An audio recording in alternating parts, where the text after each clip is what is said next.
As well, the Mikimoto necklace, we were talking about, is a classic example of clusters of diamonds in a very unusual way, which I've been seeing in India as well. You know, I've been seeing companies doing it. It's nothing new, but this is not going away, so this is what it's about. And this, you know, let's say, asymmetric design is very important. Once again, look at this bracelet.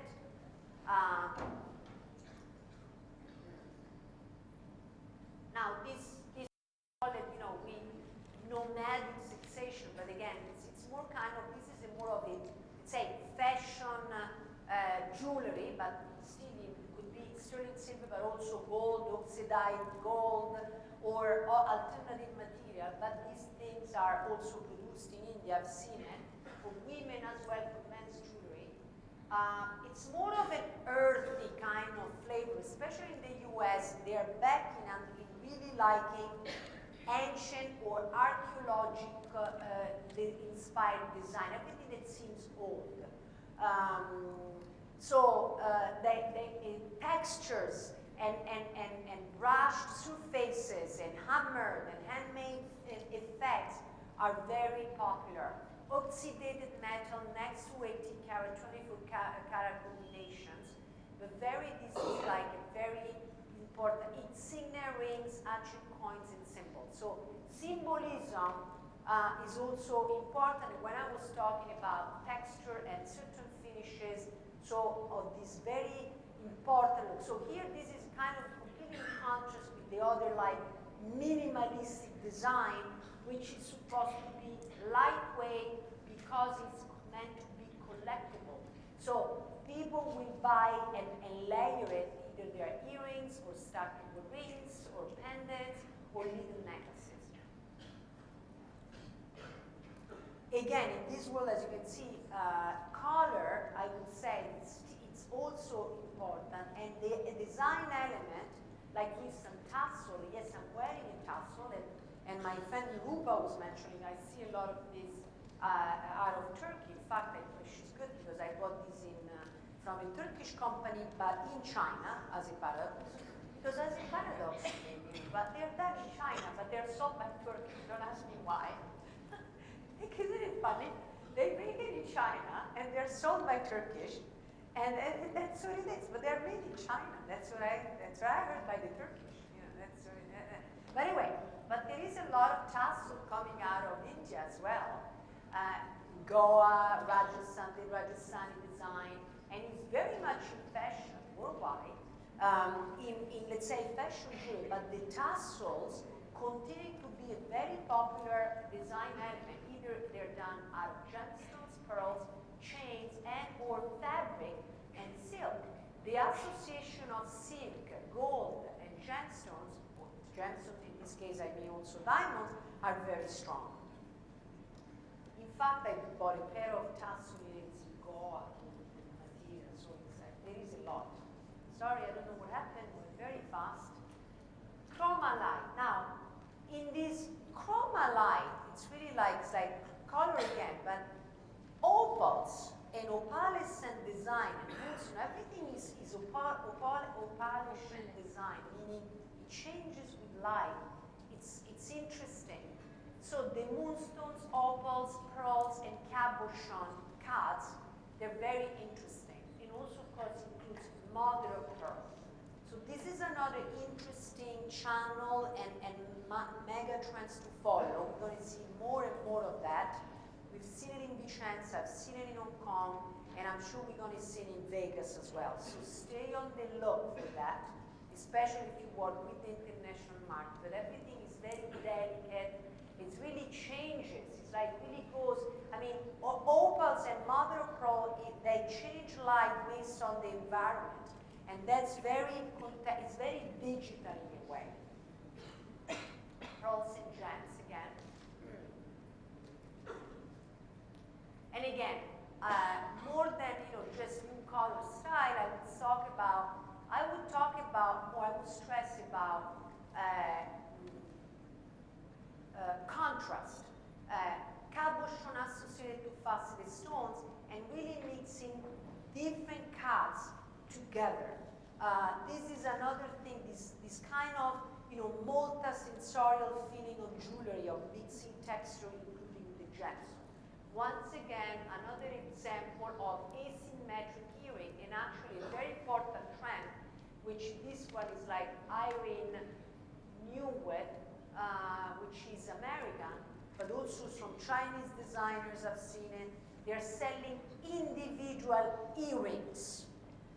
So the matching is not done by you, by the company, but you see they sell individual earrings. It's a big trend.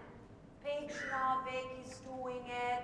Many designers, especially the young, up-and-coming designers, and young, they don't have to be young, meaning young in terms of age, you'd say they're not like the big design, the global brands, they're like these independent designers. They are selling individual earrings because people is mix and match the way they want it. Also, interchangeable earrings that they can change and you can mix and match it, they're very popular. APN Monaco, which is a company produced in China, and they are sold in stores in China and worldwide, APN Monaco. They're very aggressive with their design, they're selling a lot online, they're very popular, very interesting collector, they have very good merchandising mix. They also sell individual rings, and as a paradox, you make more money by selling individual rings. Earrings, because you can buy an ear cuff and match it with a stud earring, or mix a stud earring with a stiletto earring. So basically, the fact that it's part of the same, let's say, star collection or flower collection, you can have an ear cuff with flowers, and then you buy just the stud earring with the flower, matching. But the silhouettes are different, and they're so different, so the ear cuff might cost, I don't know, 100 euro in sterling silver and ZZ, and the stud might cost 50. So you may decide to buy 250s, or 100 and 150, or you buy one and one. Sometimes 1 year is not reproducing two. Like for instance, I saw ear cuff and they're not left or right, which is only either the left or only the right.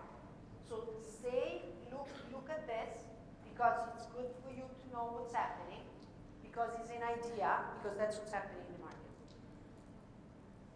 Once again, when we were talking about colored metal and color in general, as you can see, companies from all over the world, from different parts of the world, they are proposing colored metal, new galvanic. They could be nano-ceramic or nanotechnology. Oops, also very important. Now, this is, of course, is a very large ear, large, but oops are very popular, and they're popular in large sizes, with diamonds, without diamonds, tone-to-tone, with colored metal and colored gems, diamonds or gemstones or whatever. The Bohemian collector. Again, in this, here now we're talking about, I believe, men. Yes, we are men, which we talked about yesterday, about how men's jewelry have grown, and they are substantial in the market internationally, so do not underestimate this, because there is a gap in the market, the need is growing, and in a way there are trends within the men's jewelry as well, of course. So here this particular is romantic baroque symbols, insignia rings, aged metals, mixed medium.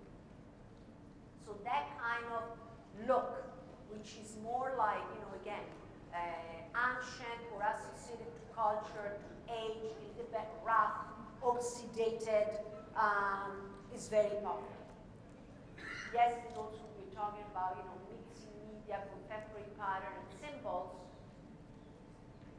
and again, cuffings and everything. So as you can see, within the men, there are trends, but in a way, they are not far from women. So from a little bit of geometry to, let's say, classic, it's very similar. Of course, the language, the semantic, the visual, let's say, codes are different, because men require more a masculine approach, but at the end, it's very similar.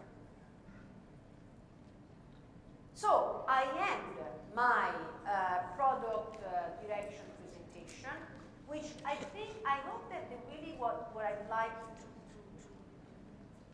come across is not just the design directions, but more the way material is organized. Because by organizing this information, that you can do it also in-house, by doing your own research, you can be more organized and you can be a better merchandiser. Because before, the previous speaker was talking about, what is a designer and what is a merchandiser. Well, I think, when you work in business, in this industry, you should be a good merchandiser as a designer as well. Because it is true that there are only merchandisers, but if you are designing without having a complete vision of what's coming, of the collection, of the product line that you have to offer, you do not design with the strategy. You are designing an item. And I think that when you design an item or just an object, you are just executing. You are an artisan, but you are not a visionary.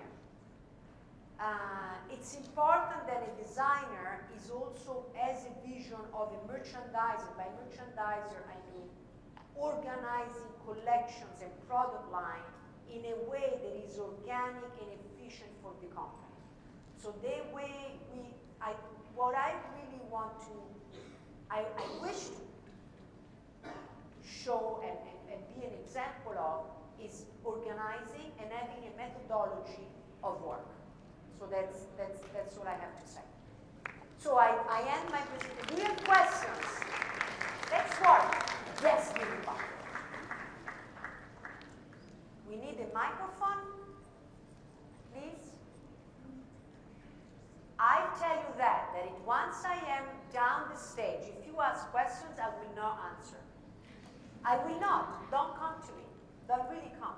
Come for selfies, to chat, for coffees, but as soon as I walk down from this stage, don't come next to me. Okay? I'm just telling you. So now you know. Now you know. Well, the question is the various trends that we see, the deco look, the ancient kind of look, etc. Is there a difference, or is to the younger generation prefer that, or millennials or the matured self-purchase?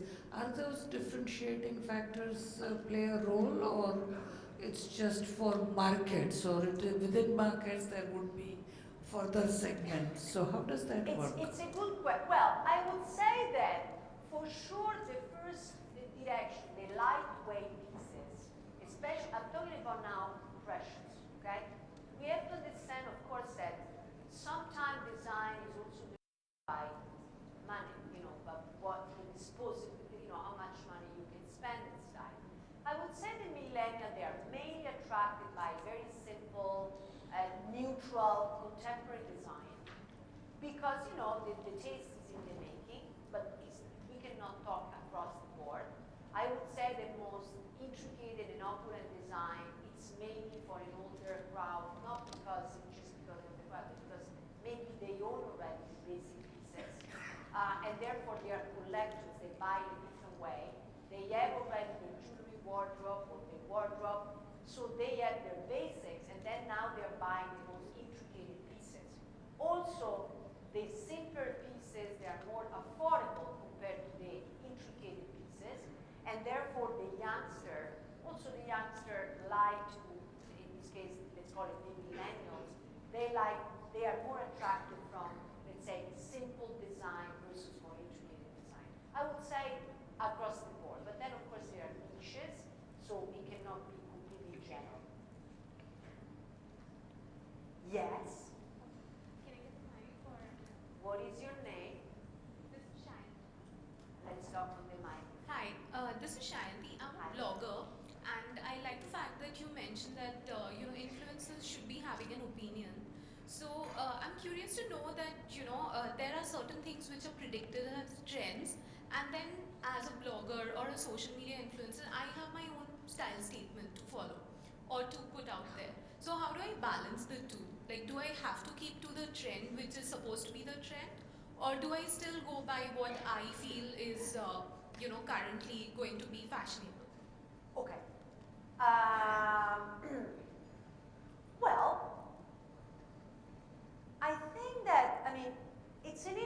question because you have your own identity, right? And you have your own perspective. And if you're followed, maybe people like your perspective, and you should follow your belief and style. Now, I believe though that a blogger, in this particular case, a good blogger is an editor, right? It's someone that is editing information. And a good blogger is someone that should know more than others. Because just writing online doesn't mean anything. When people say, hi, I'm a blogger, thinking it's interesting. It depends, you know. So the good bloggers or editors or journalists are those who are the most informed and knowledgeable compared to others. Because if you take the responsibility of telling others what's happening, you should know more than them. So it shouldn't be done in a stupid or irresponsible or just casual way. You should be extremely informed. Therefore, you should know exactly what's happening in the market, in style, what other bloggers are doing, what important and relevant, let's say, publications are doing, market researchers. And then based on your own perspective, which is yours, you share your information. Because people, if they read you and follow you, I suppose they like you.